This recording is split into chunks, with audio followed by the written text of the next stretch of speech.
हमारी warm up activity. पहला लफ्ज़ जो आप यहाँ देख रहे हैं, ये मुझे बता दीजिए क्या लफ्ज़ है। इसके स्पेलिंग ठीक करके बताइए, कमेंट में लिखिए जी ये क्या लफ्ज़ है। जल्दी से बता दीजिए। LETBA।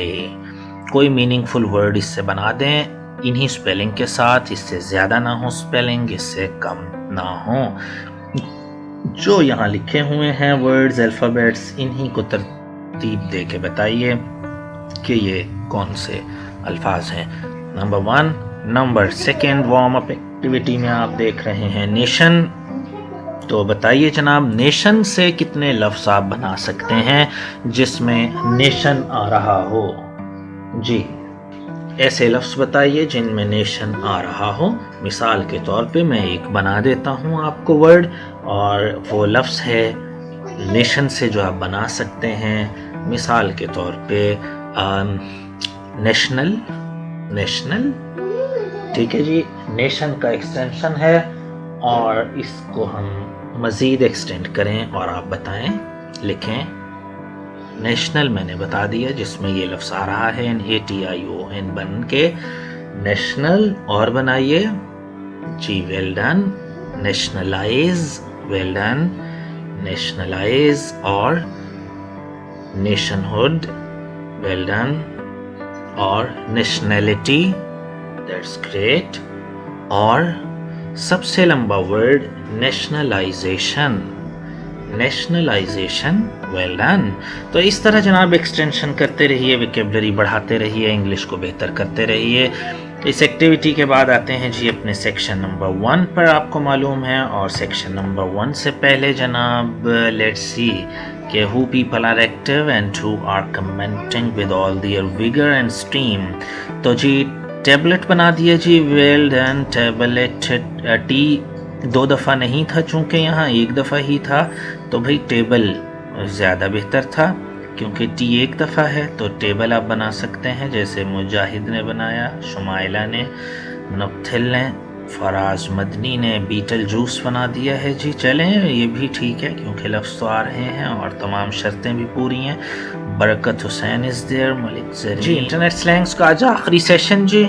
इसके बाद कोई और हम इसमें इजाफा करेंगे और 30 लेक्चर्स भी आपके हो जाएंगे। 30 लेक्चर्स का मतलब ये होता है कि आप 2 मंथ्स में होते हैं 30 lectures.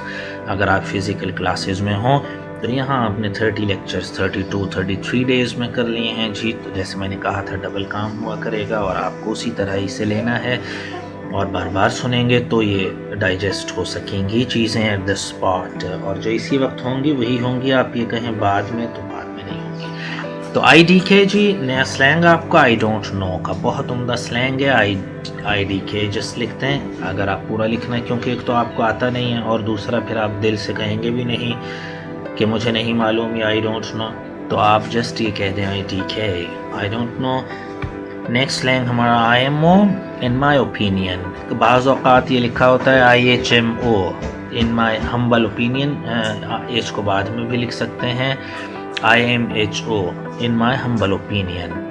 Next IRL, in real life, IRL in real life. IRL, it doesn't happen.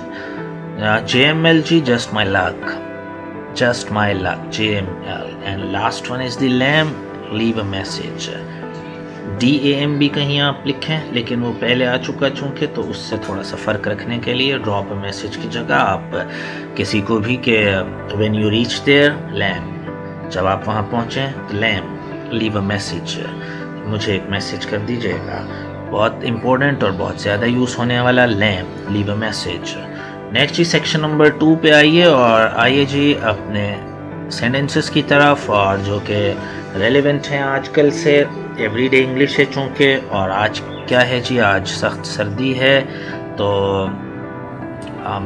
खैर पहले कर लेते हैं, आज सख्त सर्दी है। अगर आपको करना है तो बहुत आसान है, चूँकि सख्त को कहेंगे जी इंग्लिश में बिटर। क्या कहेंगे? Bitter, bitter. तो it's bitter cold, it's bitter cold today, it's bitter cold today. आज सख्त सर्दी है, it's bitter cold today. Use कर सकते हैं, किसी के साथ कीजिएगा ज़रूर आज 2-3-4-5 बार, it's bitter cold today. Next है जनाब, ठंडी ठंडी हवा चल रही है, cool breeze is blowing. Cool breeze is blowing आसान है, आगे चलते हैं। आज हवा बंद है, ये अहम सेंटेंस है, मुश्किल होती है बनाने में इंग्लिश के स्टूडेंट्स को भी। तो इट्स क्लोज्ड टुडे, आज हवा बंद है, it's closed today, it's closed today, आज हवा बंद है, आज हब्स है, हब्स है, इट्स क्लोज्ड टुडे कह सकते हैं। It's toughie today, it's toughie today कह सकते हैं। ओके जनाब, आगे क्या है हमारा, हम मौसम सरमा में गर्म कपड़े पहनते हैं। गर्म कपड़े warm clothes, warm WORM warm clothes तो पहनते हैं। वी वेयर, हम we wear warm clothes during the winter. We wear warm clothes during the winter, सर्दियों में during the winter. In the winter से बेहतर एक्सप्रेशन है we wear warm clothes during the winter, क्योंकि ड्यूरेशन ऑफ टाइम को show करता है इसलिए। तो इट्स बिटर कोल्ड टुडे। और आखिरी जी, हम सर्दियों में धूप में बैठते हैं। वी सिट, बैठते हैं इन द सन, धूप में, इन विंटर, सर्दियों में। ओके जनाब, we sit in the sun in winter. Clear है जी, यहाँ तक कोई बात हो तो जी ज़रूर पूछिएगा। होपफुली जी क्लियर है। सेक्शन नंबर 3 पर आइए, और expression to show your likeness and dislikeness, ये आप लिख रहे हैं कुछ तो आप ये उन्वान दे लीजिए। Expressions to show your likeness और डिसलाइकनेस को शो करने के लिए जो एक्सप्रेशंस हम यूज़ करते हैं वो ये एक्सप्रेशंस हैं जी। आई लव, जो भी आप पसंद करते हैं, I love soccer, I love soccer, I love ice cream, I love pizza. यहाँ जो भी चीज़ आपको पसंद है वो आप लगा देंगे जनाब। ये बात हो रही थी जहाँ हमने बात मुकम्मल की आई लव, जो भी नाम भी लिख सकते हैं आप यहाँ, जो चीज़ आपको पसंद है, जो शख्स आपको पसंद है, दोनों में से किसी का नाम आप लिख सकते हैं। I am really into chocolates, I am really into the chocolates, I am really into, नाम ले दें कोई भी। आई लिव फॉर अकरम, और जिसके लिए जिंदा, I live for literature, I live for poetry, I live for poetry, poetry is my thing, ओढ़ना बिछोना है। I am crazy about poetry, I am crazy about novels, I am crazy about Nimra Ahmed, I am crazy about Qurratulain Hyder etcetera. अगर कोई dramatist novelist पसंद है, I am crazy about Shakespeare, कुछ भी कह सकते हैं। आइए जनाब, नेक्स्ट हम चलते हैं जी। लव का एक्सप्रेशन आ गया, रियली इनटू का एक्सप्रेशन आ गया, लिव फॉर का एक्सप्रेशन आ गया, और माई थिंक का एक्सप्रेशन आ गया, और क्रेजी अबाउट। ये है लाइकनेस शो करने के लिए। अच्छा नहीं लगता ना बार बार वही क्लीशे यूज़ करें, I like this, I like that, और लाइक लव लव ये करें। तो आई एम रियली इनटू करें, लिव फॉर करें, माई थिंक करें, क्रेजी अबाउट करें। अब वो चीज़ें जो आपको पसंद नहीं होती उनके expressions, the things you dislike, वो क्या हैं जी। I am not a huge fan of ice cream, I am not a huge, am not को भी आई एम नॉट भी कह सकते हैं, और आइंट भी कह सकते हैं अगर बहुत ही जल्दी बोल रहे हैं। I ain't a huge fan of modern arts, I ain't a huge fan of Nimra Ahmad, नहीं पसंद अगर आपको तो यूँ कह सकते हैं। I am not a huge fan of, जो भी मतलब शख्स है अगर, तो शान या जो भी हीरो नहीं पसंद उसके बारे में कह सकते हैं। और नेक्स्ट है जी, modern art isn't my cup of tea, बहुत अच्छा एक्सप्रेशन है, कप ऑफ टी। तो ये यूज़ कर सकते हैं। जो नापसंद हो चीज़, ice cream isn't in my cup of tea, यानी भाई मेरे उसमें नहीं आती, दायरे में नहीं आती।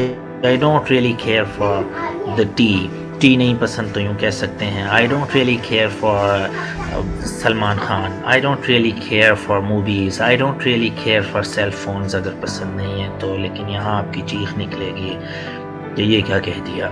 Anyways, I am not into the cell phones, I am not into the soccer, पहले भी हो चुकी बात। आई कैंट स्टैंड आइसक्रीम, मैं बर्दाश्त ही नहीं होती, मैं खा ही नहीं सकता। I can't stand ice cream, I can't stand mister Nasir, या जो भी नहीं पसंद शख्स या चीज़, तो आई कैंट स्टैंड। ओके जनाब, यहाँ तक कोई बात है तो पूछिए। हम अपने आखिरी सेक्शन की तरफ बढ़ चुके जनाब, और जो कि है सेक्शन नंबर 4 ऑब्वियसली, और ये है नया इजाफा, और बहुत ही अहम है, ख़ास तौर पे इंग्लिश के स्टूडेंट्स नहीं बल्कि स्पोकन इंग्लिश में बहुत अहम ये चीज़ें। अगर यूँ कह दिया जाए जी कि लोगों का एक बंच है तो बुरा लगेगा, लोगों का गुंचा कैसा कितना बुरा लगेगा, लोगों का गुंचा, लोगों का गुच्छा देखा मैंने। तो आप उर्दू में भी तो ये इस्तेमाल करते हैं ना, लोगों का हुजूम, लोगों का मजमा, ये ठीक लफ्ज़ हैं। इंग्लिश में भी इसी तरह आप नाउन्स के साथ जो कलेक्टिव नाउन्स हैं उनके साथ डिफरेंट वर्ड्स यूज़ करते हैं। तो आप क्या करेंगे, एन असेंबली ऑफ पीपल, लोगों की एक असेंबली यानी इज्तिमा, तो एन असेंबली ऑफ पीपल कहेंगे। I saw an assembly of people, जब उनका कोई गिरोह देखेंगे लोगों का, तो असेंबली ऑफ पीपल। म्यूजिशंस का ग्रुप ऑफ म्यूजिशियन नहीं कहेंगे, ग्रुप ऑफ म्यूजिशंस नहीं, बुरा लगेगा। जो एग्जैक्ट वर्ड है उसके लिए वो है अ बैंड ऑफ म्यूजिशियंस। ठीक है जी, a band of musicians, a band of musicians. उसके बाद चिकन्स अगर आपने देखी हैं जी, तो चिकन्स का उर्दू में भी आप गौल कहें या कुछ कहें तो ही सजेगा। तो a brood of chickens, a brood of chickens. इसी तरह चाबियों का गुच्छा, a bunch of keys, a bunch of keys, a bunch of keys. इसी तरह शिप्स यानी बहरी बेड़ा, अगर कोई बेड़ा है, 10, 12, 15 जहाज इकट्ठे, बहरी जहाज इकट्ठे चल रहे हैं, तो क्या कहेंगे, a fleet of ships, a fleet of ships, a fleet of ships. ठीक है जी, बहरी बेड़े को इस तरह कहेंगे, a fleet of ships. Clear है जी यहाँ तक? तो याद रख लीजिए, N assembly of people, a band of musicians, a brood of chickens, a bunch of keys, a fleet of ships. Next आइए जी, हमारा लास्ट सेक्शन ये है जी। इनफैक्ट आज चेंज हुआ है तो थोड़ा सा चेंज कर लें इसे। बीज हम या बज, ठीक है जी, बीज हम आवाज़ें हैं ये मुख्तलिफ जानवरों की, जो मैं वो ले रहा हूँ जो हमारे आम इर्द गिर्द के। अब यूँ कहें जी बीज स्पीक, तो कैसा अजीब लगेगा कि मक्खियाँ बोलती हैं, तो बुरा लगेगा ना, भिन भिन आती हैं। तो फिर बज की आवाज़ आती है ना, हम, bees are humming in the room, bees are buzzing in the room, ऐसे बोलेंगे। तो नेक्स्ट आइए जी, इसी तरह बिल्ली बोलती है, हम तो कहते हैं लेकिन सही है म्याऊ करती है, तो कैट्स म्यू। कैट्स क्या करती हैं, बिल्लियाँ क्या करती हैं, म्यू करती हैं, mu, MEW, mu, cats mu. या कैट्स पर, कैट्स पर, ये आवाज़ें हैं मुख्तलिफ जहाँ, और इनको इन्हीं के साथ इस्तेमाल करेंगे। यूँ नहीं कहेंगे एसेज जो हैं, एसेज स्पीक या एसेज हम, एसेज म्यू। गधे जो हैं, गधे क्या करते हैं, ब्रे, एसेज ब्रे, एसेज ब्रे। इसी तरह कैमल्स के बारे में कहेंगे, जब वो बोलता है तो क्या कहेंगे, camels grunt, camels are grunting, camels are grunting. तो हर एक के लिए डिफरेंट वर्ड है। कैटल बहुत अहम है हमारे कल्चर में। कैटल क्या करती हैं, लो, मवेशी बोल रहे हैं, कैटल्स आर लोइंग, कैटल्स आर लोइंग। काओ के बारे में भी यही कहेंगे, काओ इज लोइंग, बोल रही है। कीट्स का ओड किसी को याद हो तो उसमें भी आप देखेंगे कैटल काओ जो है, हाइफर जो है वो लोइंग एट द स्काई, आसमान को देखकर बोल रही है। तो ये थे जी एक्सप्रेशंस, और जो अहम हमारे एनिमल्स हैं उनकी आवाज़ें जो हमारे इर्द गिर्द मौजूद होते हैं वो आपको पता ही होनी चाहिए, क्योंकि आप कर रहे हैं एवरीडे इंग्लिश। एनीवेज जी, यहाँ तक था हमारा सेशन। अपनी राय ज़रूर दीजिएगा और अपनी बात ज़रूर कीजिएगा।